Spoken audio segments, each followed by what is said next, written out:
دەڵێن ئینسانێ خراوەتە ناو مەنجەڵەوە و کوڵێنراوە. دەڵێن ئینسان هەیە 11 ساڵە گیراوە، بەڵام تا ئێستا دادگایی نەکراوە. دەڵێن ئینسان هەیە ڕوود کراوەتەوە و خراوەتە ناو بەفرەوە و دەرخواردی سەگیان داوە. ئەمە لە کوێ ڕوویان داوە؟ ئەمە لە کوردستانی ئازاد و دیموکراسیدا ڕوویان داوە. من پاشەمە لە تۆتە بکەم، ئایا زیندانی نهێنی هەیە لە کوردستان؟ ئایا خەڵک لەسەر بیرۆڕای سیاسی گیراوە لەم هەرێمەدا؟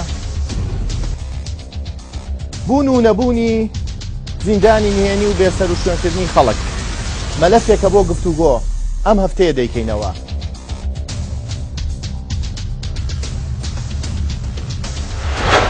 تەبا و ناتەبا شەوی چوارشەممە کاتژمێر 8:05